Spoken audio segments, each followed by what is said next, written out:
غسل میت جو ہے وہ صرف ایک ہی غسل فرض کفایہ ہے۔ جب ایک دفعہ آپ نے اچھی طرح میت کو غسل دے دیا اور اب اس کا کوئی شرعی عذر مانے نہیں ہے، بعد میں ایسا کوئی معاملہ نہیں ہے جسے غسل دینے کی ضرورت پڑے، تو پہلا غسل ہی کافی ہے، فرض کفایہ ادا ہو چکا ہے، دوبارہ غسل دینے کی دوہرا غسل دینے کی ضرورت نہیں ہے، نہ اس کی کوئی شرعی حیثیت ہے۔ لہذا اس کو عام اپنے معاشرے سے ترک کریں، ایک دفعہ ہی غسل دینا میت کے لیے کافی ہے۔ تیسری بات یہ کہ میت کو کفن پہنانا فرض کفایہ ہے، اور یہ سفید کفن جو مسنون اور مستحب ہے، اگر کسی اور رنگ میں یا اور کپڑے میں کفن ہو تو وہ بھی درست اور جائز ہے، اور مرد کے لیے 3 کپڑے ہیں اور عورت کے لیے 5 کپڑے ہیں۔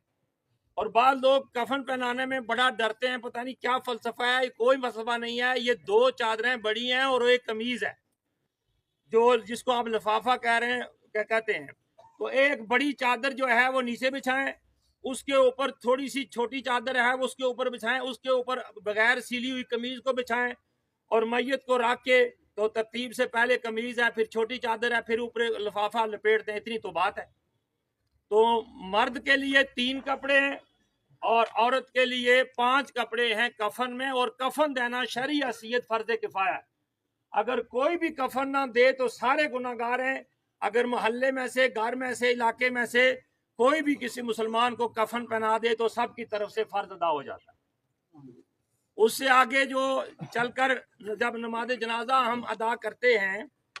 تو نماز جنازہ پڑھتے ہوئے نماز جنازہ میں 2 چیزیں فرض ہیں، اور یہ امام اور مقتدی دونوں پر فرض ہیں۔ یعنی وہ پہلا فرض کیا ہے کہ قیام، یعنی کھڑے ہو کر نماز جنازہ پڑھی جائے گی، یہ فرض ہے۔